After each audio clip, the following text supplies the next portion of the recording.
Bueno, vamos a presentar entonces, a seguir con la presentación del libro Entramados epistemológicos en trabajo social, el capítulo 1 de Juan Agüero, y en la mañana habíamos llegado, en el turno de la mañana habíamos llegado hasta el positivismo como filosofía hegemónica de la ciencia moderna europea.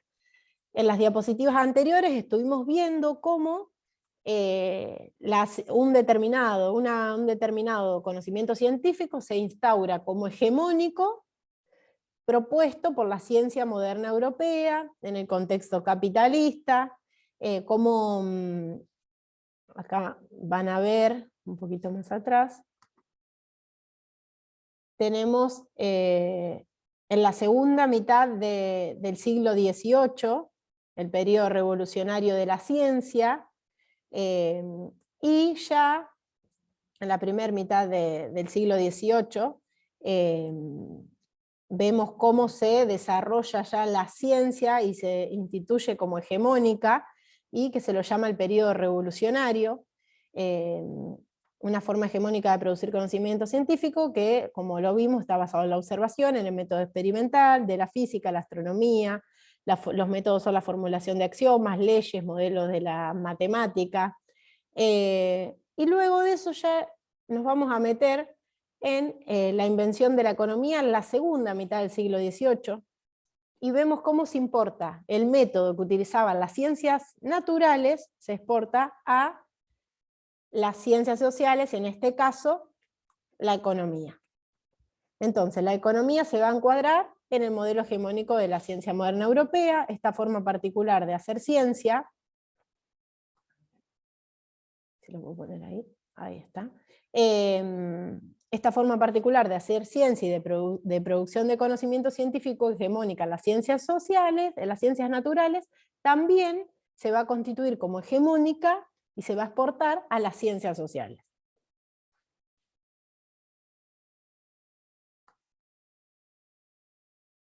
A ver esto, ¿dónde lo podemos ver?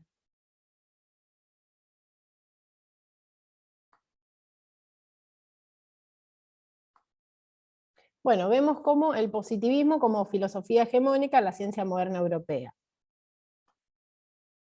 Ahí va.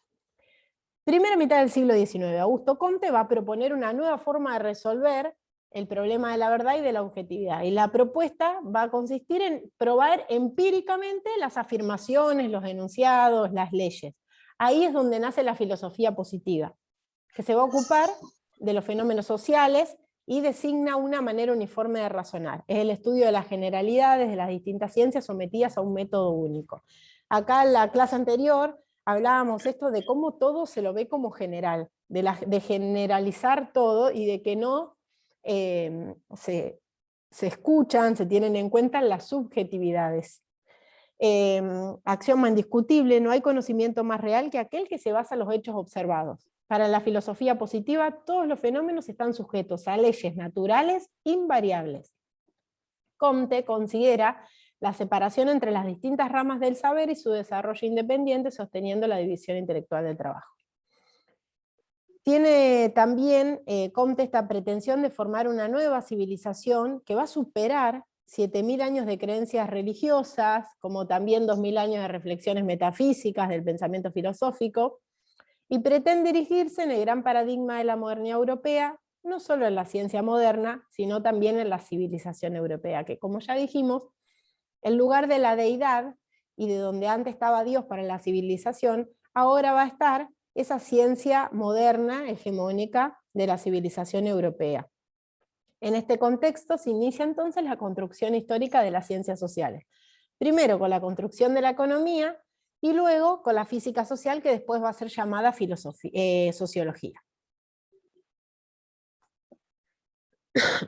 Finales del siglo XIX aparece Durkheim. Durkheim va a retomar estas ideas de Comte. Fíjense que primero planteamos a Smith acá vemos a Adam Smith, en la segunda mitad del siglo XVIII con la economía, en el siglo XIX a Comte, y en el siglo XIX también aparece Durkheim retomando las ideas de Comte. Y como bien sabemos que las ciencias naturales son es la ciencia hegemónica para la época, los métodos de las ciencias naturales, entonces es influido por las ideas biologicistas, especialmente el organicismo. Critica el individualismo utilitarista de los economistas políticos y filósofos ingleses por favorecer la anomia y atentar contra la solidaridad y la integración social. Juan lo que viene haciendo también es comentar y aportar qué fueron proponiendo estos distintos pensadores. Cuáles fueron sus obras, cuáles son sus conceptos o concepciones más importantes. Entonces va a ir comentando constantemente cuáles son los aportes de cada uno de cada uno de los pensadores. Además de ir contextualizándolos y viendo cómo interfieren en la construcción del conocimiento científico, la ciencia. ¿Y alguien que tiene micrófono encendido? A ver. No sé, chicas, ¿quién tiene el micrófono encendido?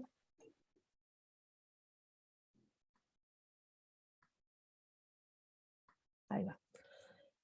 Adopta y profundiza entonces el positivismo de Comte y define la exterioridad sosteniendo que los hechos sociales son externos al individuo. Y la coerción moral se origina con los mandatos sociales que crean obligaciones morales y modos de acción que los individuos no eligen.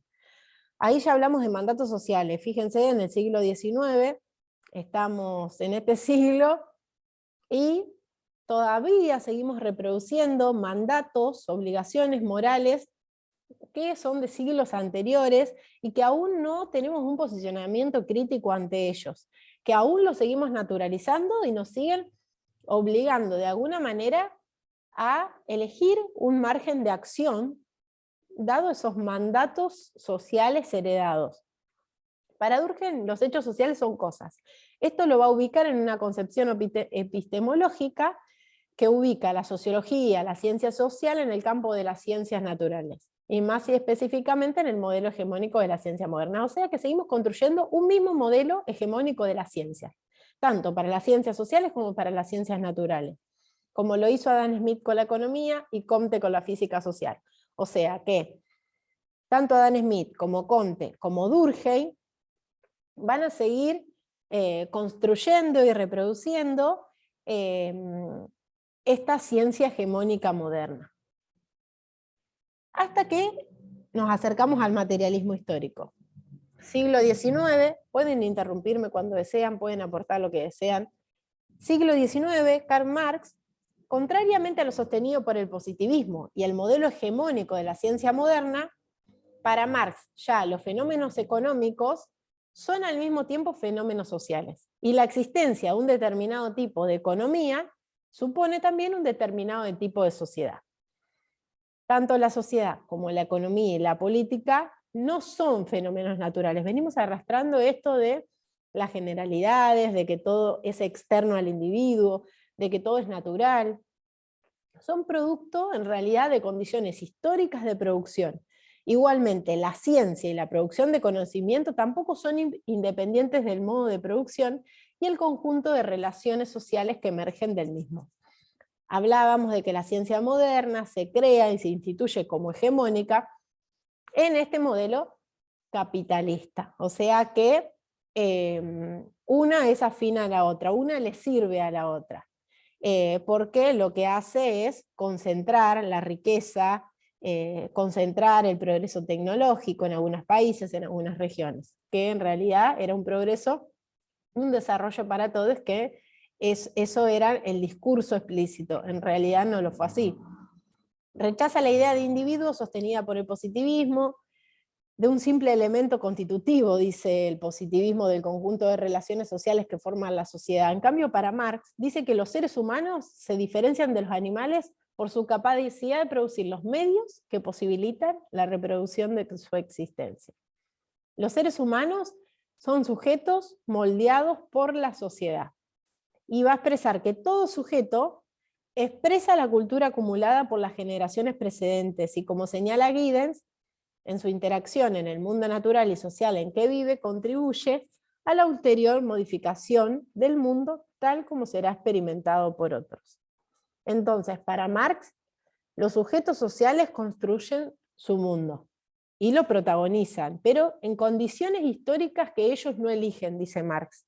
O sea que nosotros nacemos, vivimos, habitamos este mundo en condiciones históricas que no elegimos. Nacemos en la Argentina en determinado contexto político, histórico, cultural, y no lo elegimos. Protagonizamos ese mundo, somos sujetos sociales, construimos ese mundo, pero no elegimos las condiciones históricas.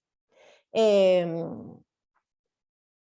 Juan lo que va a decir después es que si bien no las elegimos, lógicamente podemos modificarlas, podemos modificarlo a través, ¿no?, del pensamiento crítico, del pensar situado, de construir en colectividad, bueno, de un montón de formas de construir conocimientos desde epistemologías otras. Podemos transformar el mundo. Luego del marxismo va a venir el compresionismo.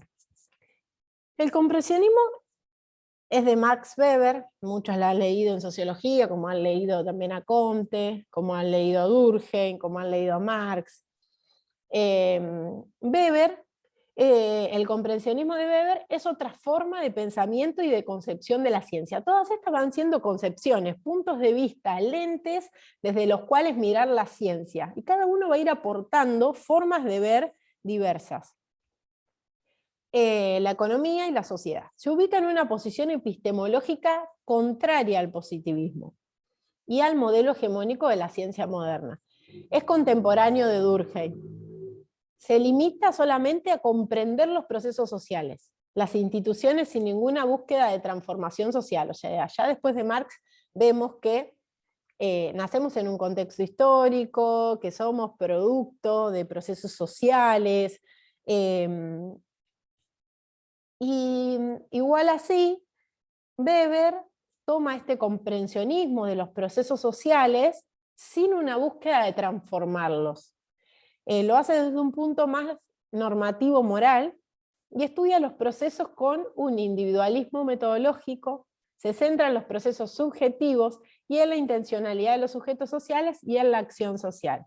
Plantea tipos ideales, construidos mediante la abstracción, la combinación de un número indefinido de elementos que, aunque se encuentran en la realidad, rara vez o nunca de forma específica. Es en realidad una ayuda, una abstracción para comprender algunos constructos, ¿sí? Los tipos ideales son abstractos, pero él lo que se va a centrar más es en el sujeto, se va como al otro extremo. Y como les digo, Juan va mencionando, va contando los distintos aportes y la forma de ver el mundo y la ciencia que va teniendo cada uno de estos autores. ¿Alguna duda hasta acá?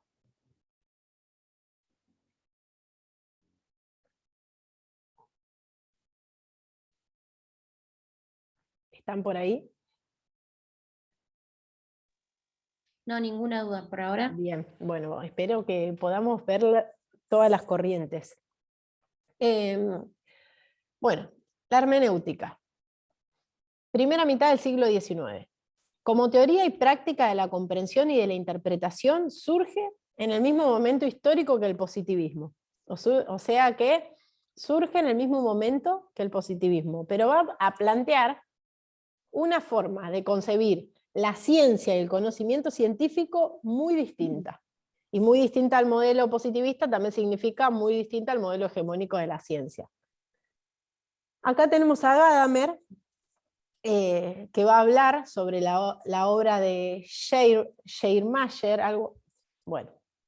y orienta a la hermenéutica hacia las cuestiones centrales de la filosofía, señala la conexión interna entre el lenguaje, la comprensión, la interpretación. Nos estamos yendo ya como un mundo más interpretativista, comprensionista, después de Weber. Schleiermacher define la hermenéutica como la ciencia y el arte de la comprensión e interpretación. La hermenéutica es eso para él. ¿En qué está basada? ¿En el lenguaje o en el discurso y el autor de ese discurso? Sabemos que, no me voy a adelantar. Considera la hermenéutica como una actividad destinada a comprender a un autor incluso mejor de lo que él mismo se comprende. Plantea la idea de círculo hermenéutico. ¿Cuál es esta idea? Lo que propone él es buscar el encuentro entre el intérprete con la obra de su autor. Entonces se trata de un movimiento circular entre el texto, el autor, el proceso de comprensión. Propone una teoría hermenéutica rigurosa de aplicación general, con metodología, procedimientos específicos de investigación y un análisis de los usos lingüísticos. Estilo, contexto histórico, tradición literaria, biografía del autor, entre otros. O sea que todas estas características nos van a dar datos, nos van a dar un discurso de quién es el autor que escribe ese texto. Sostiene que el lenguaje de un autor es individual. Si yo escribo, es algo individual. Pero también es una creación histórica, ya que expresa el desarrollo lingüístico y el pensamiento de una época. O sea que, cuando yo escribo, si bien es individual, también estoy escribiendo desde mi historia, desde la historia que yo estoy viviendo en este contexto, y voy a estar expresando el pensamiento de una época. ¿Sí? Nada es objetivo, nada es apolítico. Acá comenzamos a ver que un autor va a tener un posicionamiento, que un autor nos va a estar contando algo más de lo que leemos, que no se va a leer entre líneas, sino que tenemos que aprender a analizar el contexto histórico de quién habla y por qué habla como habla. ¿Sí? La biografía del autor, dice acá, la tradición literaria, los usos lingüísticos. Todas esas variaciones me van a dar a conocer quién está hablando detrás de esas letras, ¿no? Y empezar a poner un contexto a un artículo, a un libro, a una revista, a lo que vaya a leer. ¿Para qué? Para poder analizar políticamente esos discursos también. Y no caer en la reproducción natural y acrítica de los textos. Bueno, seguimos con la hermenéutica. La cuestión central entonces de la hermenéutica es la comprensión. Se conoce solo lo que se comprende. Conocer es fundamentalmente comprender, interpretar, descubrir el sentido que el discurso tiene para su autor. La interpretación tiene para este autor dos dimensiones, una objetiva y una subjetiva. La objetiva va a decir él que es el contexto del autor, dónde construye esas líneas. Y la subjetiva consiste en colocarse en el lugar del autor. La hermenéutica es un saber práctico, no teórico, y consiste en la praxis interpretativa de un texto hablado o escrito. En la segunda mitad del siglo XIX aparece Dilthey y va a retomar estas ideas de Schleiermacher. Fundamenta entonces las diferencias entre ciencias del espíritu y ciencias naturales. Acá yo les hice un globito, recuerden que Durkheim sostenía una posición epistemológica contraria a Dilthey, ya que ubicaba la sociología en el modelo hegemónico de la ciencia moderna, europea, basado en las ciencias naturales. Acá Dilthey ya va a ubicar a las ciencias del espíritu por fuera de las ciencias naturales, sosteniendo que el método por excelencia de aquellas es la comprensión. O sea que el método de las ciencias del espíritu ya no va a ser más igual al método de las ciencias naturales, sino que va a construir su propio método, que dice que es una reconstrucción de la experiencia histórica, y para esta reconstrucción debemos tener un puente entre el texto o documento que se reproduce a través del tiempo. Mientras que el método para las ciencias naturales va a ser la explicación. Entonces, acá es la primera vez que vamos a concebir dos métodos distintos, porque si bien las ciencias del espíritu, las ciencias sociales, son exportadas los mismos métodos, fíjense que en la economía, en la física natural, el positivismo, van arrastrando el mismo método de las ciencias naturales. O sea que era lo mismo hacer ciencias naturales que hacer ciencias sociales. ¿A ustedes les parece que serían los mismos métodos? ¿Que podemos utilizar el mismo método para las ciencias naturales que para las ciencias sociales? No, no podemos usar los mismos métodos. ¿Por qué? Y porque el objeto, digamos, a describir son diferentes. Objeto o El objeto sujeto. o sujeto, bueno, son Tal cual. diferentes. Tal cual, tal cual. Y son más dinámicos, son más subjetivos. Tal cual.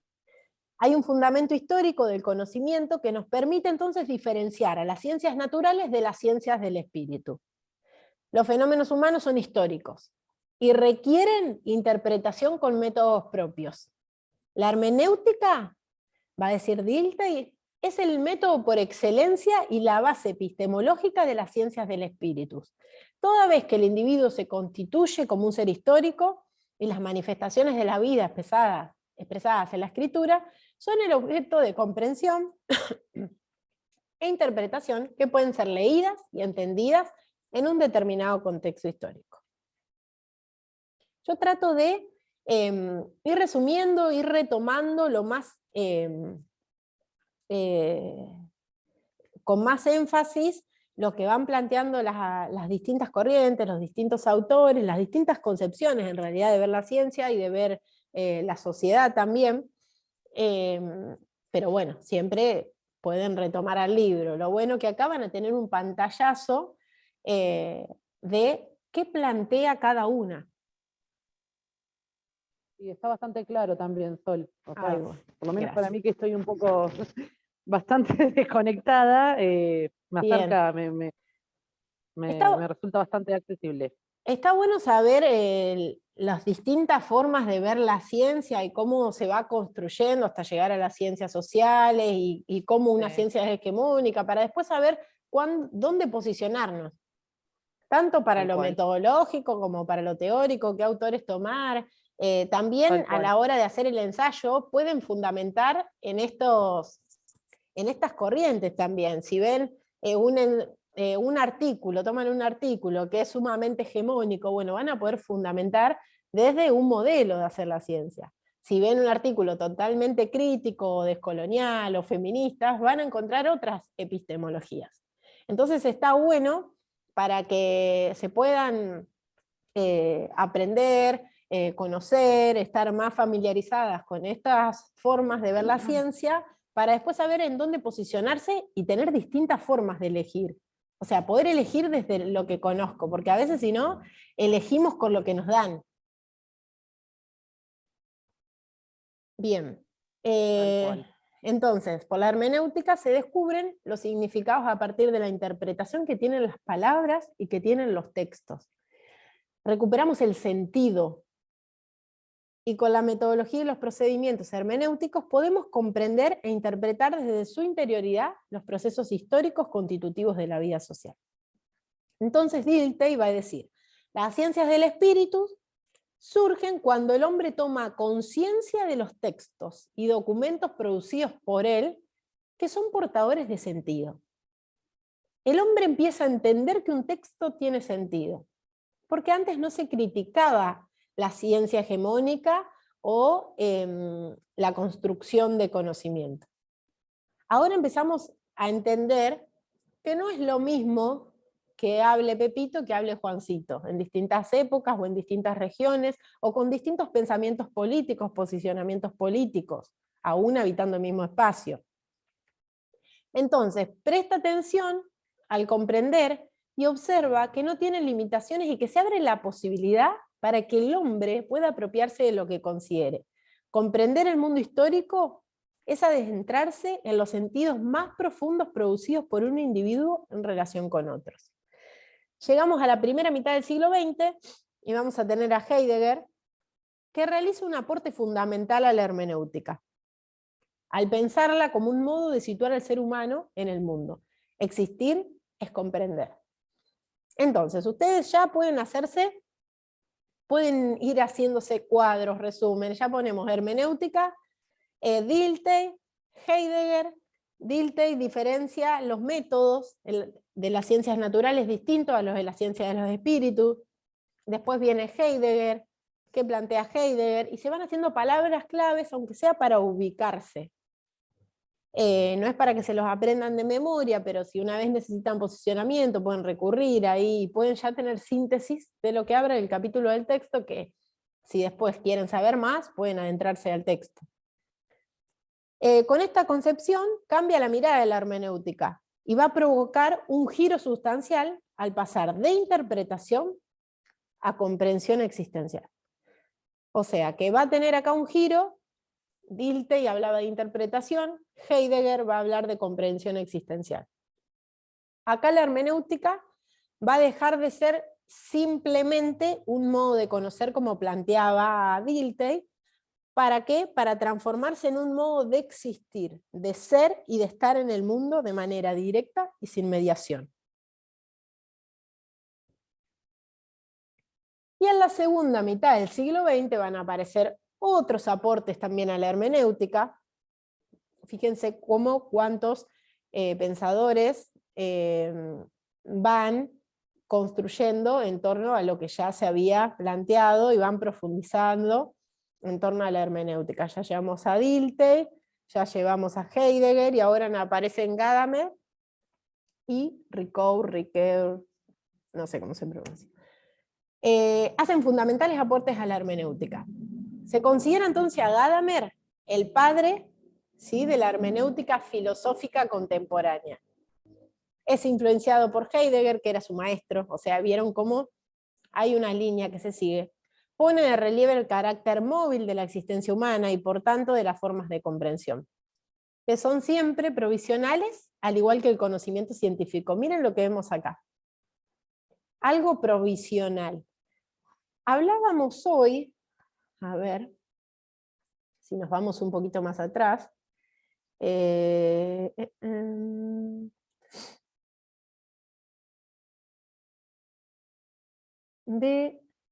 lo invariable. A ver si los encuentro. Fenómenos sociales, nada razonar.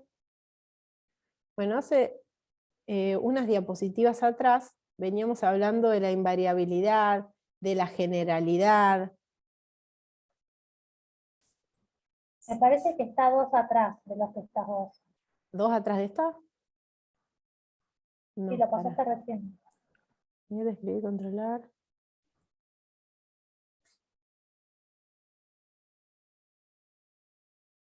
Un poquito más acá. Acá. Ahí está, dice leyes Sí. naturales invariables.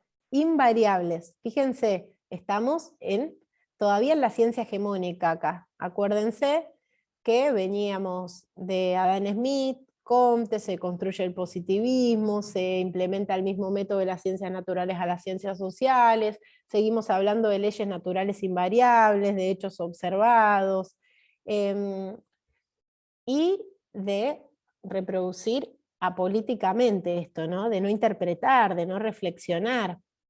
Y ya cuando hablamos de la hermenéutica, y en el siglo XX, ya estamos hablando de un carácter móvil, de estas formas provisionales del conocimiento científico y de la ciencia misma, ¿no? Ya no hablamos de algo fijo, de algo invariable, sino que entendemos que la sociedad es dinámica y que las formas de ver y comprender el mundo también lo son.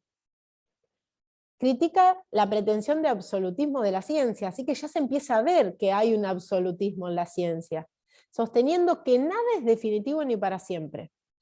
Para Gadamer, la hermenéutica no es solo una teoría de la comprensión, sino también y fundamentalmente una praxis humana. Ya empezamos a hablar de práctica, pero fíjense cómo todavía o es teoría o es práctica.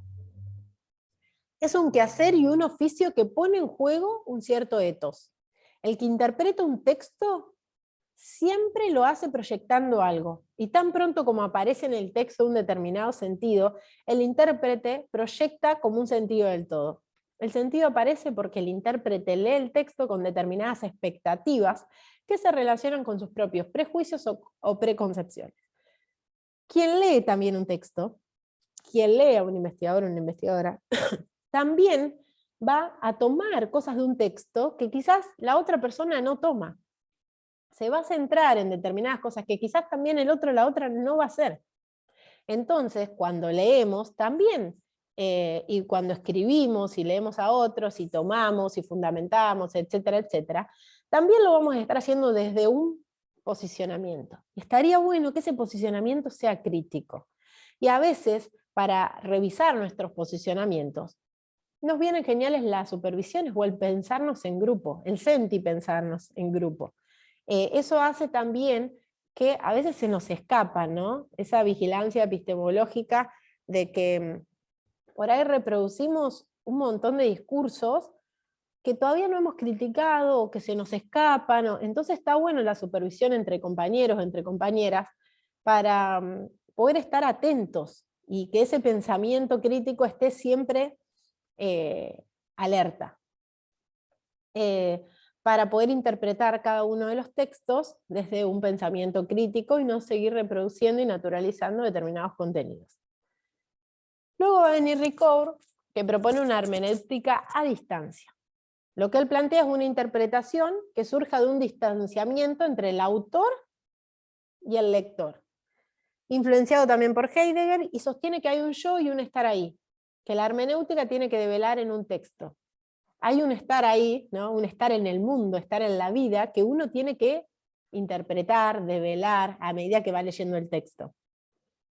Entonces nos va a decir que interpretar es develar, el ser en el mundo contenido en el texto. Analiza como problema la apropiación del texto por el lector, es decir, significaciones que tiene el texto para la vida del lector. La apropiación del texto lleva al lector a la reelaboración del texto, y este es uno de los ejes teóricos principales que trabaja Ricoeur. Bueno, la hermenéutica en sí va a tratar de qué va a tratar de hacer la hermenéutica, a ver.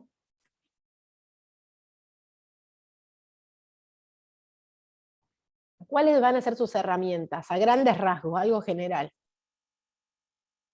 que toman la mayoría de los autores que dijimos, como Gadamer, Ricoeur, Heidegger, Dilthey. ¿Cuál va a ser la principal herramienta de la hermenéutica? Que se va a diferenciar de las otras ciencias, de las otras formas de ver la ciencia. La comprensión. Exactamente, comprender. Comprender el sentido de los textos y de la palabra, escrita o hablada, decía. Y bueno, ahí es que para conocer va a haber que interpretar. Y bueno, y ahí cada uno de los autores le va a dar una interpretación distinta, pero hermenéutica es comprensión, es comprender. Empezamos a entender que cada persona va a volcar su subjetividad en el texto, y que también va a hablar de su contexto en el que vive. Por eso siempre que leemos a alguien es necesario saber la posición política, la posición, el contexto desde el que habla. Y Ricoeur va a también decir que el lector también tiene un posicionamiento, y la lectura la va a hacer de acuerdo a su marco de referencia, a su posicionamiento político, cultural, etcétera, etcétera. No es lo mismo, por ejemplo, no sé, yo trabajo todo lo que es uso medicinal del cannabis, sale una ley, sale un artículo, no es lo mismo que lo lea alguien que está en contra de las drogas, de la marihuana, que se ha quedado con un discurso prohibicionista, con una persona conservadora en cuestiones de esos discursos, que alguien que ha conocido la historia, se ha deconstruido, ha descolonizado todos esos procesos que nos han llevado a encarcelar a cualquier persona que tenga una planta, por ejemplo, de marihuana. Bueno, cada persona en el mismo contexto va a leer un artículo y va a tener una opinión totalmente distinta si hay distintos posicionamientos políticos, por ejemplo, ante la situación, ¿no es cierto? No sé en qué otra cosa se les ocurre, qué otro tema. No sé, pero como las diferentes visiones sobre un mismo objeto o alguna situación, Problemática tal cual. que eso hoy es común. Claro, por ejemplo, estar a favor o no del aborto, Tal cual. Claro. o distintas opiniones o creencias que uno tiene de algún tema. Tal cual. Entonces empezamos a hablar del El sentido, feminismo, del patriarcado, del tal matrimonio cual, igualitario, de la muerte digna, de, bueno, tal cual. hasta de la donación de órganos, de temas Sí, habituales. que te ponen a cuestión. Sí, No, perdón, te corté. exactamente. Hay distintos posicionamientos. Em, bueno, y luego comenzamos con el intuicionismo y vitalismo. Acá se posiciona Bergson, contemporáneo de Durkheim, también francés, o sea que vivieron en el mismo contexto histórico, mismo momento histórico, también de Francia, pero fíjense, ubicado en una posición epistemológica diametralmente opuesta. A veces el contexto no acredita que tengamos un mismo posicionamiento de ver la ciencia, o de ver la vida, o de ver cómo construir el conocimiento científico. Entonces, va a criticar al positivismo, y va a concebir las cosas como quietas y estáticas, compuestas de elementos que pueden descomponerse y recomponerse como elementos de un todo. Realidad mecánica que se puede descomponer y recomponer arbitrariamente, concibe una realidad ya hecha. Bueno, no creemos, ¿no?, que las cosas se puedan descomponer y componer y no pasó nada. 1907, Bergson sostiene que hay una realidad más profunda. Ya hay otro Bergson, ¿no? Es como también podemos tener en nuestra trayectoria de vida distintos posicionamientos. Para ahí hay personas que escriben un artículo, un libro a determinada edad, y vos lees a ese mismo autor, esa misma autora 10 años después, y hay un posicionamiento totalmente distinto, pero es mismo por el dinamismo y por la construcción y deconstrucción que vamos teniendo, profesional, personal y políticamente. A mí me pasó, Sol, perdón, a mí me pasó con la facultad, porque ahora me doy cuenta que al leer los textos tengo otra comprensión de esos textos que la que tenía cuando tenía, no sé, 23 años o 25 años. Sí. Acá hay otra que también opina lo mismo que vos. Encontraste hasta el lugar, la posición mía es totalmente distinta después de casi 15 años, en una edad, leer estos textos y comprenderlos desde otro lugar también. Tal cual. A mí me pasó también que empecé a los 22, 23 a estudiar trabajo social, y nada, o sea, antes estudié otra carrera a los 19 años, por ejemplo, y realmente estudiaba desde otro lugar. Cuando empiezo trabajo social me empecé a involucrar, no estudiaba para zafar, quería comprender las cosas. Uno se empieza también a involucrar desde otros lugares, a medida que va creciendo también. Bueno, acaba de decir que la intuición es el conocimiento directo de un objeto. Hay una intuición que llega del fondo de las cosas, que capta su esencia. Es de carácter real. Es el movimiento que realiza el intelecto para ponerse en contacto con la realidad esencial y existencia de los objetos. Puede basarse en una actitud intelectual o en una actitud emotiva o volitiva. Cuando la intuición se pone en juego, facultades intelectuales, entonces la intuición es intelectual. Entonces lo que va a traer Bergson es esto, la intuición intelectual, que dice que tiene un correlato objetivo que consiste en la esencia de un objeto. Es un esfuerzo por captar directamente la esencia, la consistencia o lo que el objeto es en sí mismo. Es un aspecto profundo, real de las cosas, es movimiento, la continuidad del fluir, del cambiar, de lo cual solo podemos llegar por la intuición. Con ella podemos sumergirnos en la realidad profunda y no quedarnos en la superficie, como ocurre con la ciencia positivista. La intuición se convierte en un instrumento, un camino, una posibilidad real de conocimiento que se expresa en el arte, la filosofía, la historia, otros ámbitos.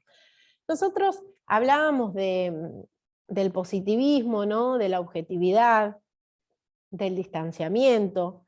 Acá Bergson nos está proponiendo profundizar, que es algo que no invita al positivismo, ¿no? Y por acá, a ver si puedo salir de la pantalla completa. A ver. Yo había entrado, no sé si me quedó acá, abierto. En Instagram es un posteo de qué es el pensamiento crítico. Y hay uno de los elementos del pensamiento crítico, que es esto que retomamos recién acá con Bergson, que es esto de ir a la raíz, ser radical. No debemos quedarnos en la superficie como nos plantea el positivismo, ¿no? En la distancia, sino que nuestro compromiso se encuentra en visibilizar lo invisible, porque lo visible muchas veces es lo que se instituye desde el poder como pensamiento único o pensamiento domesticado. Un pensamiento que no se problematiza, que se reproduce naturalmente. Entonces, interpelar es tarea primordial como profesionales de las ciencias sociales. ¿Qué les parece esto?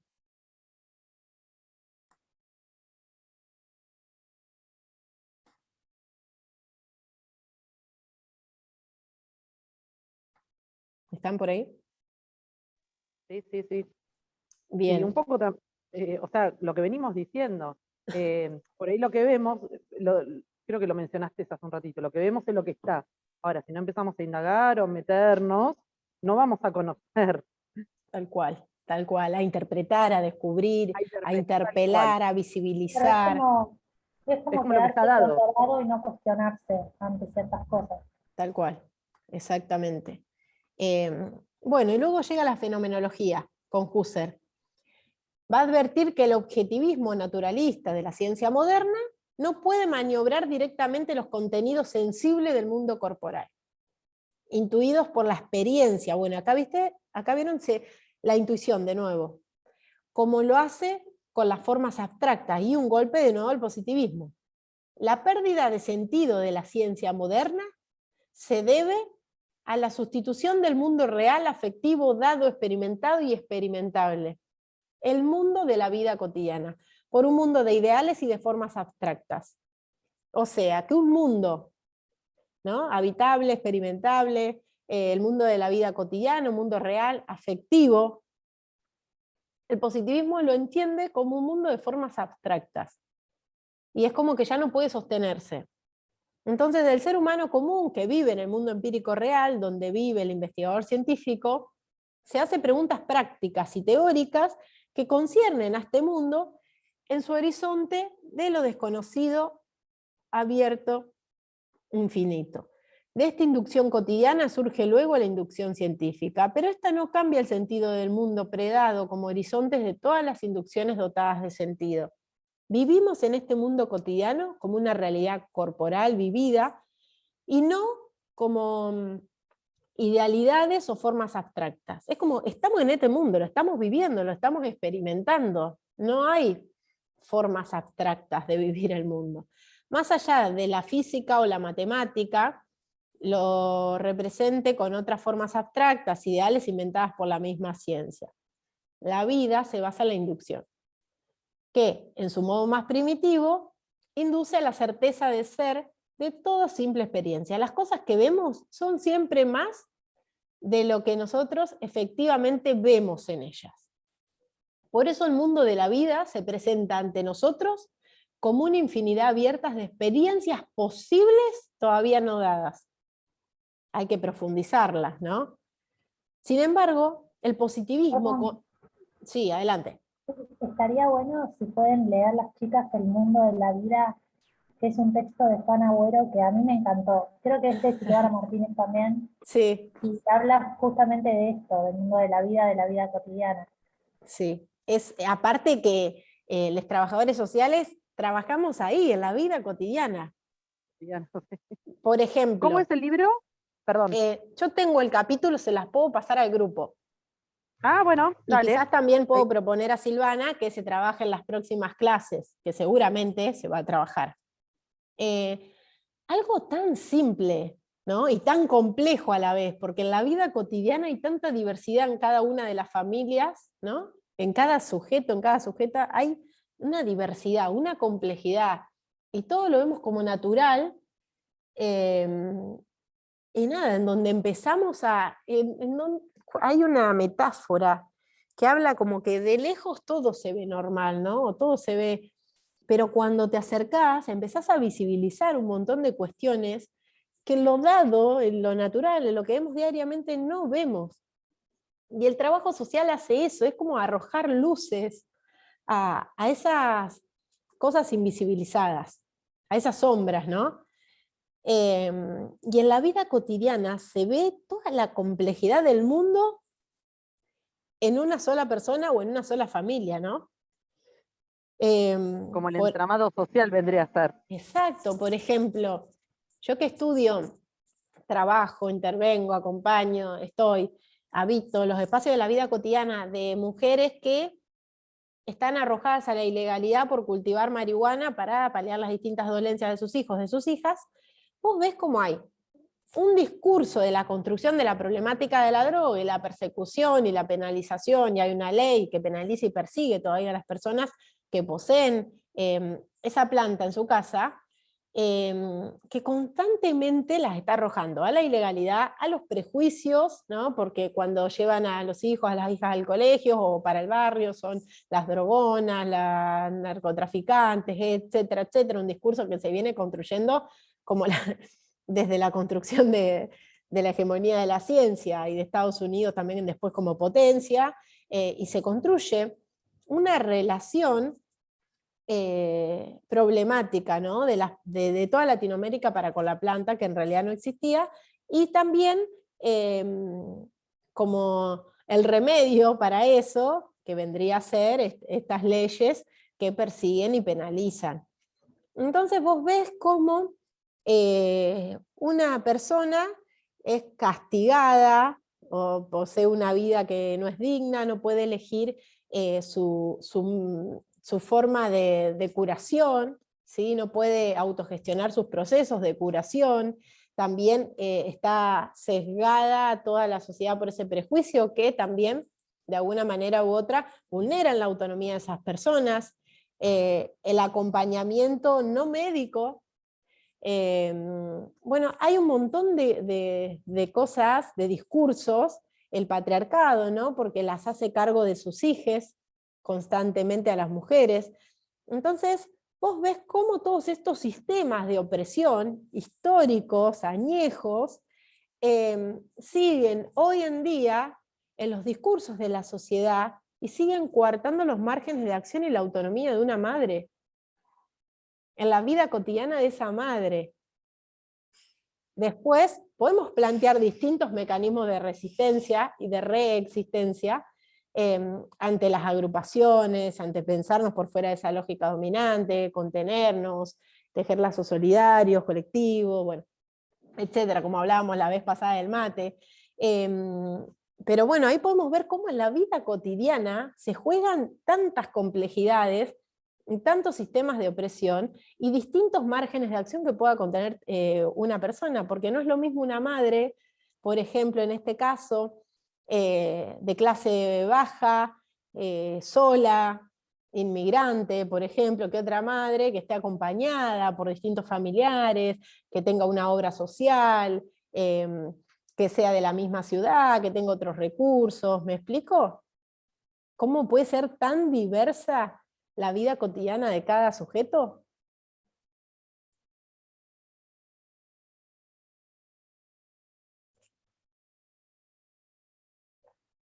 ¿Están por ahí? Sí, sí, muy interesante. Hola, sí, sí, Bien. no estoy escuchando. Genial. Bueno, entonces, eso se puede ver en la vida cotidiana de todos, tanto como en este tema, como en un montón de temas. Por eso es no quedarnos en lo dado, recorrer la historia, recorrer cómo se fueron construyendo esos discursos. Y esto que estamos haciendo con la ciencia. Hoy hablábamos de que la ciencia hegemónica se ubicaría en la punta de la mesa. ¿Vieron el lugar que el patriarcado ubica a los hombres, jefes de familia, el que todo lo puede, el que alimenta el hogar? Bueno, en el... ¿qué sería? La punta de la mesa. Bueno, a la ciencia moderna la estamos sentando en el mismo lugar, a la ciencia moderna de la sociedad europea, hegemónica, con determinadas características, ¿no?, de objetividad, va en el centro de la mesa, y las demás teorías se sientan a los costados como subalternizadas. Después, cuando vayamos siguiendo esta línea cronológica, nos vamos a dar cuenta que hay otras formas de ver el mundo, de ver la ciencia, que no imponen un modelo hegemónico, un método hegemónico, una ciencia hegemónica, sino formas otras de ver el mundo, de ver la vida, de ver la ciencia, y esa pluriversidad. Entonces, bueno, estamos con Husserl, en donde me quedé, que me fui por las ramas, y la fenomenología, que como ya les digo, hablamos ya no de un mundo ideal, sino de un mundo real. Husserl, la fenomenología de Husserl es epistemológica, se basa en la intuición reflexiva para describir la presencia vivida, tal como se constituye en la conciencia. Busca captar la esencia de la conciencia en sí misma, la presencia del hombre en el mundo, y la presencia del mundo para el hombre. Entonces, es una fenomenología hermenéutica, seguimos con la hermenéutica, porque pretende descubrir el significado del ser o la existencia de los seres humanos. Y pasamos al constructivismo.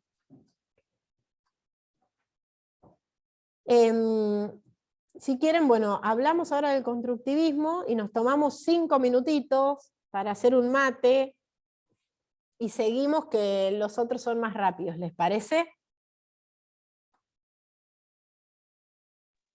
Bueno, Bien. Bueno, el constructivismo lo que nos plantea,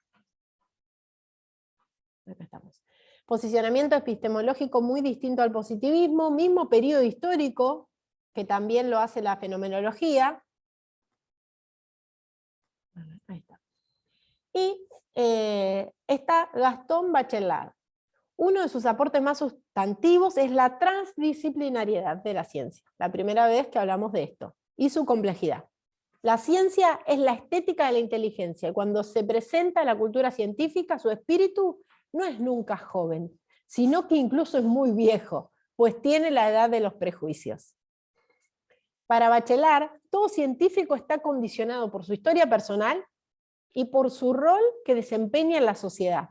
Estos dos condicionamientos echan por tierra la supuesta neutralidad valorativa de la ciencia sostenida como principio por el positivismo. Fíjense cómo de distintos lugares ahora estos autores están criticando o buscando los distintos defectos que tiene este positivismo, ¿no? Cómo lo están criticando, lo están poniendo en evidencia, lo están iluminando, lo están profundizando, están interpretando, están reflexionando, están criticando, ¿sí? Todo conocimiento, dice, científico está condicionado por la historia personal y por lo que cada uno desempeña en la sociedad. El conocimiento científico no se produce en una burbuja séptica, sino en un contexto, en una vida cotidiana, la historia de vida de quien lo produce. Además, quien produce conocimiento científico lo hace también en una época, en determinadas condiciones históricas, y este conocimiento científico es un emergente de ese contexto interpretativo, tal como lo conciben también tanto el materialismo histórico como la hermenéutica y la fenomenología. Son conscientes de un contexto.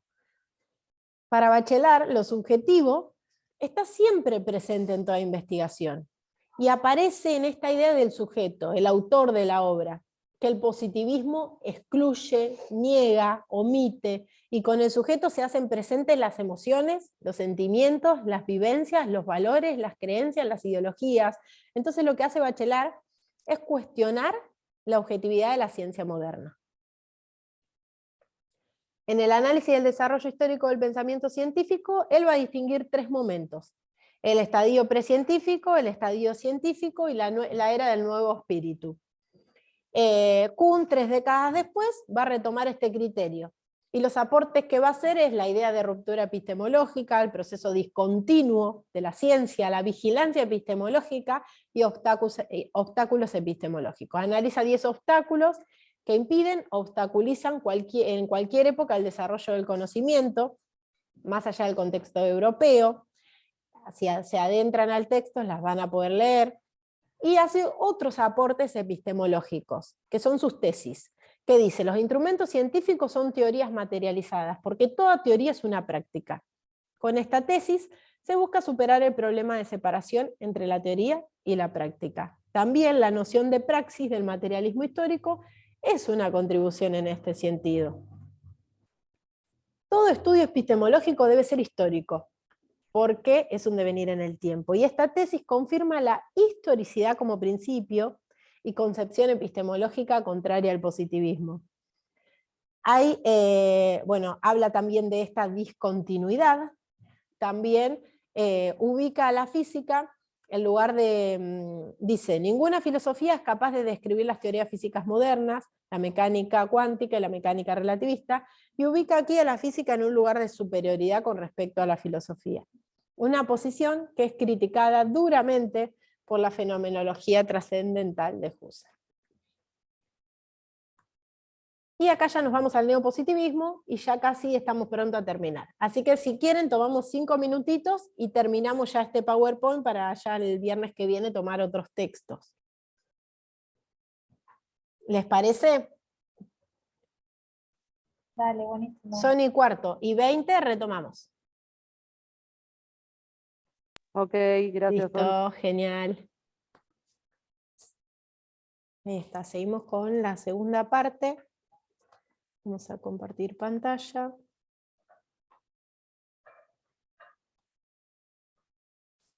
Y volvemos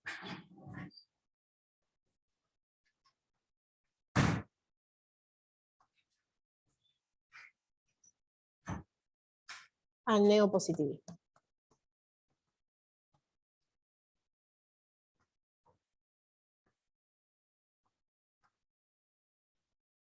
Ahí estamos. Bueno, entonces va a surgir el neopositivismo en el marco de las críticas que veníamos charlando recién esto, de que estas corrientes empiezan, estos pensadores, comienzan a criticar y a visibilizar distintos discursos del positivismo que comienza como a hacerle ruido. Entonces, en el marco de estas fuentes críticas al positivismo, de Augusto Comte, de Émile Durkheim, planteada por corrientes epistemológicas contrarias o propuestas epistemológicas diferentes, Schlick funda el Círculo de Viena en 1922. Se denomina así a distintas reuniones que se realizaban semanalmente en la ciudad de Viena entre 1922 y 1936. La iniciativa surge de un grupo de filósofos y científicos que querían discutir sobre filosofía y ciencia, y este círculo lo que va a hacer es profundizar un modelo de ciencia y de conocimiento científico totalmente empirista y antimetafísico. Mach propone una filosofía de la ciencia que denomina epistemología, basada en una lógica de enunciados con sentido, verificables empíricamente. Su preocupación era discutir de qué manera fortalecer el modelo de ciencia construido por la modernidad europea. Era una cuestión de poder y hegemonía. La respuesta era más y no menos positivismo. Lo que estaba en juego en realidad no era la ciencia en sí misma como actividad humana, ni la preocupación por el progreso, ni el bienestar de la humanidad, ni la reflexión por el sentido de la vida y la condición humana. Era una necesidad en realidad de fortalecer el modelo de ciencia que favorecía la acumulación económica y el desarrollo capitalista europeo y norteamericano, abiertamente en expansión hasta la crisis de 1929, la crisis del 30. El Círculo de Viena entonces se transformará en una usina del neopositivismo lógico en la filosofía analítica. Sus fundamentos son la evidencia empírica, lógica, física, matemática, método inductivo, rechazo de la metafísica, y el papel que le asigna a la filosofía es meramente instrumental.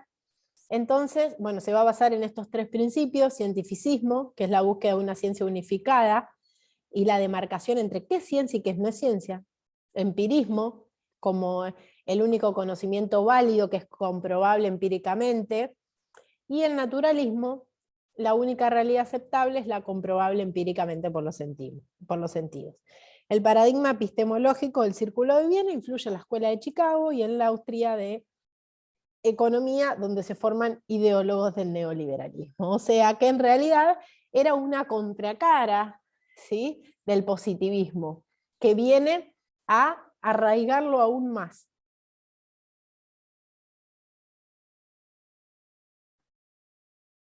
¿Se entiende?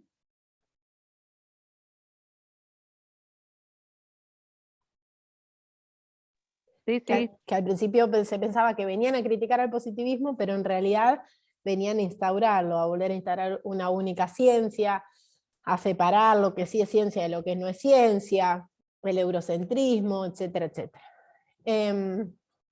Popper participa de este círculo, pero no comparte ese inductivismo de Mach, de Schlick, aunque sí el cientificismo, el empirismo, el naturalismo, y expone una visión de ciencia discutiendo el criterio de demarcación entre la ciencia y la metafísica, rechaza el camino de la construcción de teoría o de leyes generales por la inducción, a partir de los hechos particulares, y va a proponer partir de la teoría y buscar confirmación o refutación en los hechos particulares. Esto de válido o falso. Y este método de conjeturas y refutaciones lo denomina falso sionismo y se basa en el método hipotético deductivo. Va a criticar a Platón, a Hegel, a Marx, pero fundamentalmente al historicismo, o sea, la historia de los hechos, manifestando su preferencia por la libertad individual y la democracia liberal. Neopositivista, ¿no? Rechaza su afiliación con el positivismo, pero defiende con uñas y dientes el método de las ciencias naturales como único método aplicable también a las ciencias sociales. O sea que critican o rechazan que son positivistas, pero en realidad lo son. El neopositivismo es sostenido por Popper y por otros miembros del Círculo de Viena, de la Escuela Austríaca de Economía, como también de la Escuela de Chicago, y otros centros de investigación y universidades norteamericanas, europeas y latinoamericanas. En Argentina es sostenido por Bunge, Gino Germani, Klimovsky, muchos autores que creo que han leído ya, y muchos investigadores de centros de investigación, universidades públicas y privadas y organismos científicos nacionales. Quienes sostienen el neopositivismo no se reconocen herederos del positivismo.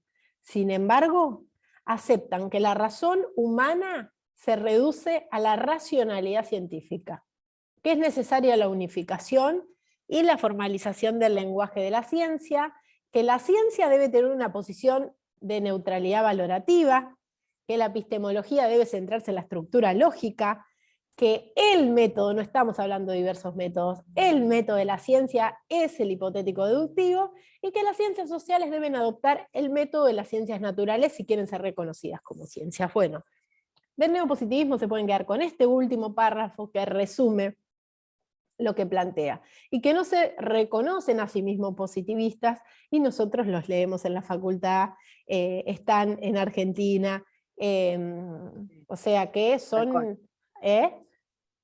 Que tal cual, me acuerdo de Klimovsky, por Y allá. sí, tal cual. Sí, sí. Hasta que llega la teoría crítica. La Escuela de Frankfurt, 1930, más o menos estábamos hablando de el Círculo de Viena, de este neopositivismo, 1922-1936. O sea que son contemporáneos. Y acá está la Escuela de Frankfurt, que está Horkheimer, Adorno y Marcuse, entre otras. El objetivo de esta escuela es desarrollar una teoría materialista de la sociedad, o sea, combinando una teoría marxista con la ciencia social académica. En el 37, Horkheimer publica la obra Teoría Tradicional y Teoría Crítica, una obra que es considerada fundacional de los estudios difundidos por la teoría crítica, y que abarcan campos de estudios muy diversos como la ética. Van a leer en el texto que muchas veces las obras, ¿sí?, las publicaciones, es como que a raíz de esa obra se instaura determinada teoría. Entonces es como que son el antes y el después de cuando se inicia determinada corriente, pensamiento, concepción. Bien. que abarcan campos de estudio muy diversos como la ética, la estética, la filosofía política, la filosofía de la historia, etcétera, etcétera. Estos estudios se fundamentan en referentes teóricos como Marx, Freud, Hegel, historizan y socializan la razón de la modernidad, vinculándola con la ideología. Critican el positivismo, el neopositivismo y realizan importantes contribuciones que van a implicar rupturas epistemológicas. Van a concebir la producción de conocimiento con sentido sociopolítico. Acá recuperamos de nuevo el sentido. No se trata solamente de describir, explicar, comprender los fenómenos sociales o las condiciones históricas de dominación, sino también de promover procesos de emancipación y transformación social. Leíamos atrás, cuando, si bien, como decía Marx, nacemos en un contexto histórico, sí, estamos condicionados, pero Juan agrega, podemos transformarlo, podemos promover esos procesos de emancipación y transformación. No podemos, sí podemos, pero desde el trabajo social, creo que hoy no elegimos el quedarnos con esos condicionantes, sino que optamos por poner el cuerpo y promover esos procesos de emancipación y transformación social. La teoría crítica entonces va a rechazar el cientificismo, el empirismo, el naturalismo, todo lo que va a proponer el Círculo de Viena del neopositivismo, especialmente las concepciones de Karl Popper y el neopositivismo del Círculo de Viena, justo ahí lo dice. Horkheimer concibe la teoría crítica con 3 características principales. A ver, explicativa de la realidad social desde un punto de vista histórico y del poder, un contenido práctico de reconocer a los sujetos sociales como protagonistas de su historia y con capacidad de transformación de la realidad social. Acuérdense que desde el positivismo se planteaba una realidad social externa al sujeto. Y un contenido normativo en cuanto a formación de una perspectiva crítica interdisciplinaria. Acá, empezamos con el consenso ortodoxo. Gieden denomina consenso ortodoxo al paradigma hegemónico vigente en las ciencias sociales entre la Segunda Guerra Mundial y la década de 1960, y fin de la década de 1960. Acá tenemos a Parsons, a Merton y a Lasserfeld. Se basaba en la filosofía positivista de Carnap, Hempel y Nagel, y tenía fuerte predominio del funcionalismo. Sostenía que las ciencias sociales debían modelarse sobre la base de las ciencias naturales. Recuerdan que la ciencia natural de la sociedad es la sociología, y desarrolló como contenidos centrales el concepto de sociedad industrial y la teoría de la modernización.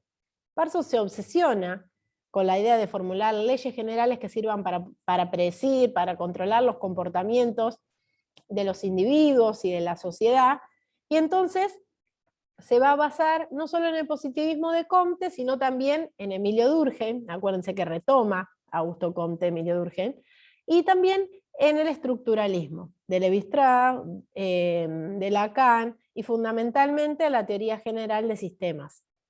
Esta teoría general de funcionamiento de la sociedad construida por Parsons es conocida como el estructuralismo, funcionalismo, que muchas veces lo han escuchado.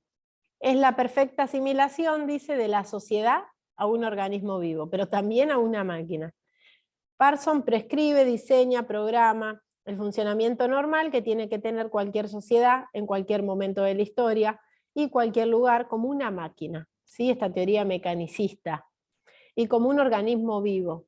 Todo desvío es anomalía, es un desajuste, es anormal. Fíjense cómo hablamos de anomalías, ¿no? Y que hoy en día las problemáticas, las crisis, todo lo diferente, lo problemático, lo vemos como negativo. Anomalías, algo anormal, un desajuste, cuando quizás, o sea, el trabajo social está muy involucrado con esas complejidades, con esas crisis que hay que también aprender a verlas como positivas, como ver luces, como estar ahí, no como algo distinto, como algo normal, sino como parte del proceso. El discurso en 1950, en pleno auge de la Alianza del Progreso, el desarrollismo, la Guerra Fría y el nuevo orden mundial de posguerra, cabe en todo el contexto, porque justifican la colonialidad y las políticas imperialistas norteamericanas de dominación y de control de América Latina. Muchas veces no, constantemente, las construcciones de conocimiento de época, ¿no? De científico de una determinada época, viene a acompañar un modelo político, un modelo económico.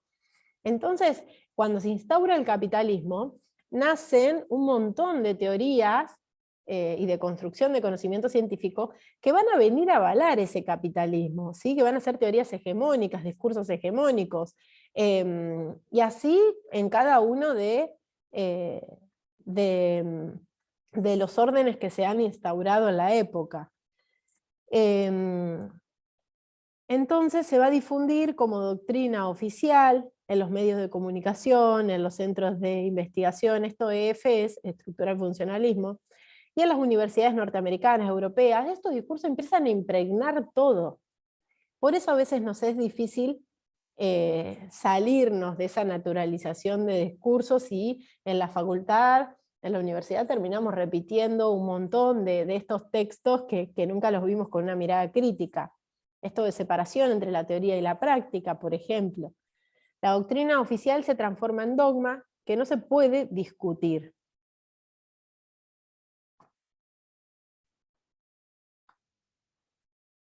Tenemos la teoría de las revoluciones científicas, la estructura de las revoluciones científicas de Kuhn, que van a provocar un gran impacto en la estructura de poder que sostiene el modelo hegemónico de la ciencia, el neopositivismo y el estructural funcionalismo norteamericano. Kuhn lo que va a venir a demostrar es que las revoluciones científicas se producen por cambios de paradigmas vigentes en determinadas comunidades científicas, que el progreso de la ciencia no sigue un movimiento lineal en el tiempo, sino que es un proceso histórico, que las prácticas científicas son prácticas sociales, condicionadas por relaciones de poder, también por los factores políticos, económicos, culturales, etc. Entonces lo que viene a decir Kuhn es a contradecir la hegemonía de esa ciencia moderna, y especialmente la tradición positivista basada en leyes. Demuestra que estas leyes y estas teorías se consolidan en el marco de determinados paradigmas en ciertas comunidades científicas, en determinados periodos históricos, esto que veníamos hablando, y que estos paradigmas pueden ser muy distintos en otros periodos históricos. Va a definir paradigma como ciertas visiones o modos de concebir la ciencia, que van a incluir creencias, valores, principios, modelos, procedimientos, etcétera, etcétera. Ahí tienen la definición de lo que para Kuhn es un paradigma. Y para Kuhn el desarrollo de una ciencia se inicia con una etapa preparadigmática, donde ninguna concepción se impone, la siguiente etapa paradigmática es donde se impone una concepción, y luego dice él que se produce una crisis del paradigma, cuando éste ya no puede utilizarse para resolver las anomalías que se presentan. Y finalmente empieza el círculo de nuevo.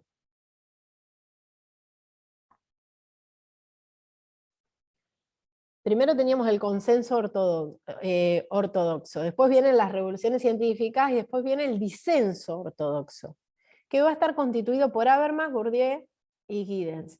Este grupo se denomina el disenso ortodoxo y está en contraposición del consenso ortodoxo. Las fuertes críticas que se formulan al positivismo, al funcionalismo y los cambios sociales de la época, tan profundos, van a impactar en las ciencias sociales y van a terminar por disolver y erosionar, dice, el consenso ortodoxo, y se va a resquebrajar. Eso va a generar una diversidad de perspectivas teóricas. En este contexto se construye el disenso ortodoxo, como acuerdo contra ese consenso. Se va a tratar de un nuevo paradigma, comprensionista, interpretativo, cuya vigencia se inicia a finales de la década de 1960. Se intenta hegemonizar la crítica al consenso ortodoxo, minimizando y subestimando otras críticas. Los representantes de este disenso coinciden con la crítica a la visión dicotómica de las ciencias sociales y desarrolla su propia teoría con el propósito de superar esta dicotomía. Habermas, la teoría de la acción comunicativa. Bueno, acá tenemos a tres concepciones que que van a integrar el disenso ortodoxo. Van a tener a Habermas, que va a hablar de la categoría de mundos de la vida, que su tesis central es que la forma de vida de los seres humanos se distingue por la intersubjetividad, basada en las estructuras lingüísticas. El entendimiento lingüístico entre sujetos constituye el requisito fundamental para reproducir la vida social. Sostiene que las tareas de reproducción de vida social siempre están determinadas por la autocomprensión normativa de sujetos comunicativos socializados.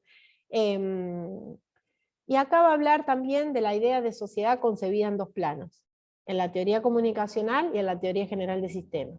Esto es el disenso ortodoxo que se va a poner al consenso ortodoxo y van a tener estos tres autores. No me quiero adentrar porque nos vamos a ir mucho, pero bueno, está Habermas también. En su crítica a la modernidad, atribuye a esta la constitución de dos esferas coordinadas por medios no lingüísticos como el dinero y el poder, que están separados del universo vital comunicativo. En ambos dominios hay una institucionalización del dinero y del poder como mecanismo de control que no requieren la búsqueda de entendimiento comunicativo. Bueno, van a estar criticando a ese consenso. Y tenemos a Bourdieu, que se propone superar la dicotomía entre objetivismo y subjetivismo y va a plantear la idea de campo y de hábitus.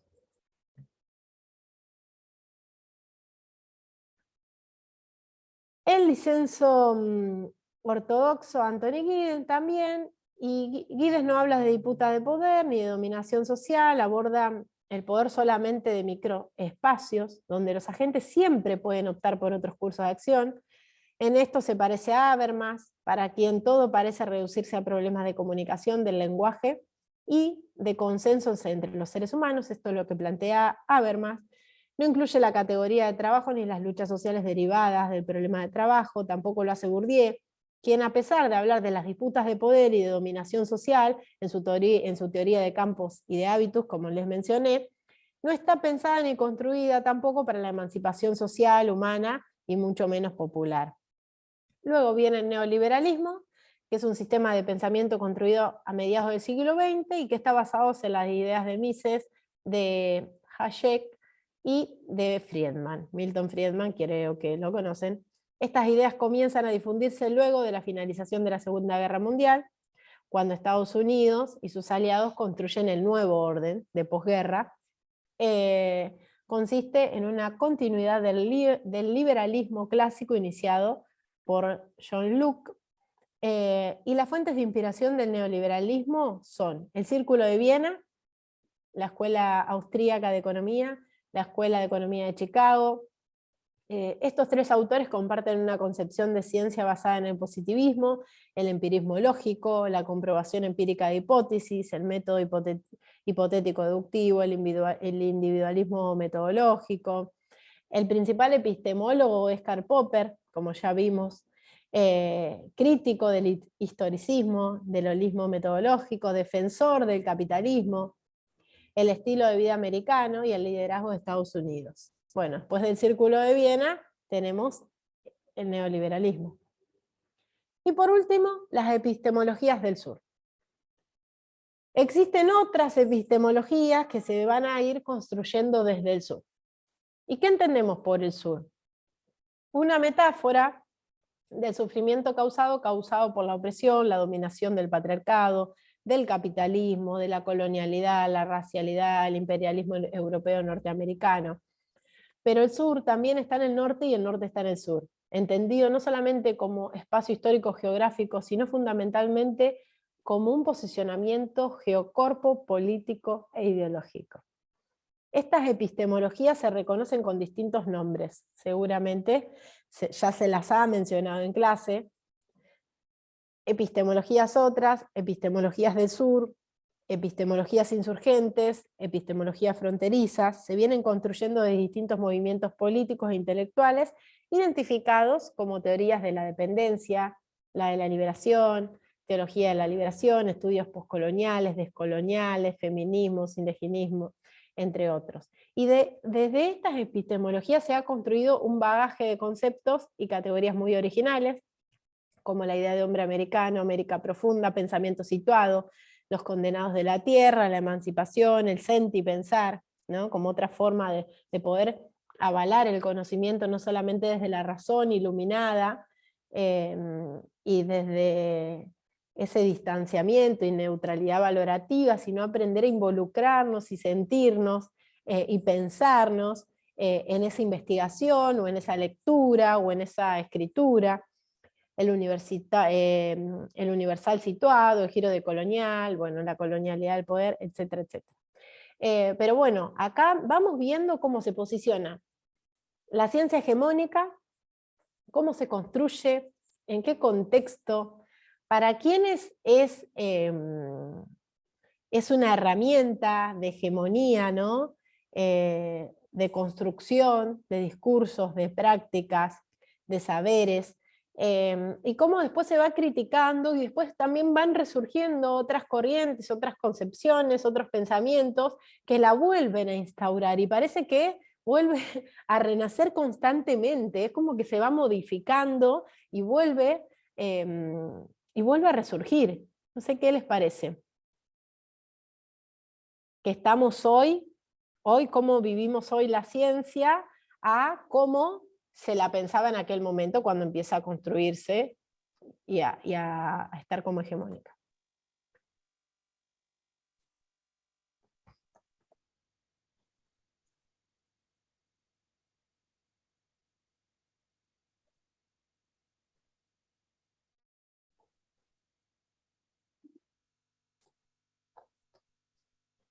¿Qué les parece que el recorrido que ha tenido la ciencia, cómo se ha reinstituido, cómo ha vuelto a pararse esa hegemonía, pero también cómo han nacido formas otras de pensar, de sentipensar, la ciencia, la construcción de pensamiento, la construcción de conocimiento, perdón, de saberes otros, y cómo quizás por ahí, si han transitado la universidad en años diferentes, ¿no? En años anteriores a cómo la están transitando hoy, los docentes, las docentes, les compañeros, que quizás también están políticamente posicionados desde otro lugar. ¿Hay cambios? ¿Qué les parece? Bueno, a mí ¿No? me pasa, por ejemplo, nada, yo cuando tengo 43 años, cuando estudiaba lo que era historia, nada, era el descubrimiento de América, era, bueno, el 25 de mayo, todo tan diferente a como lo veo ahora.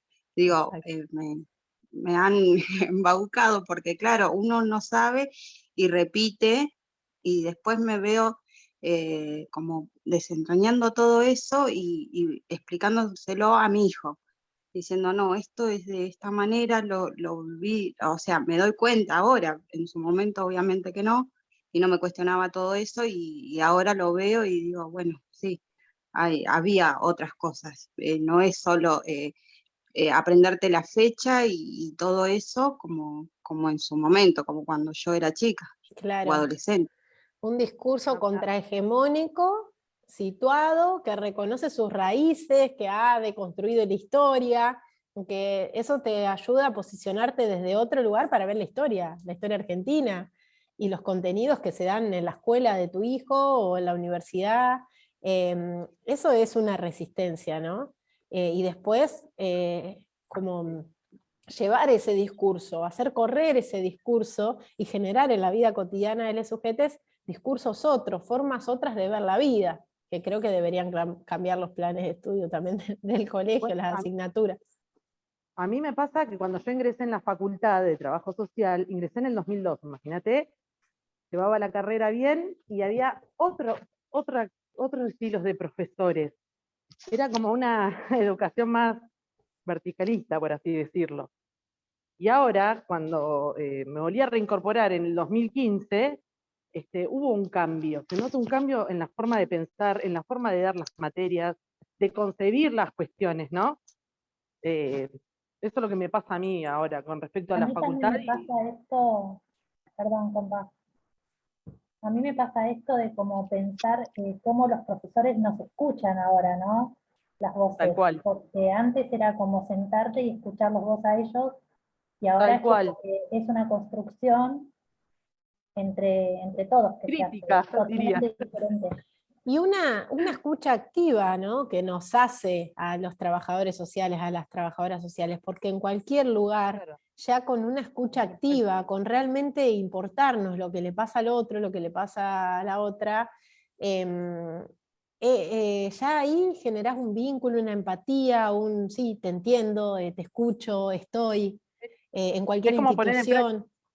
Exacto. Es como poner un poco en práctica una de las premisas esenciales, digamos, de lo que es en sí el trabajo social.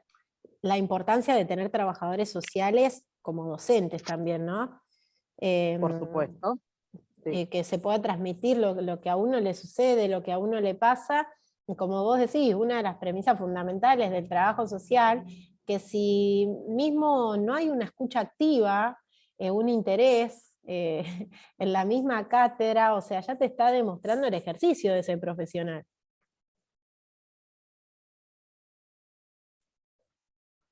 Así que bueno. Sí, tal cual. Espero que les haya gustado. Va que de esto ya queda grabado. A ver, lo voy a cerrar.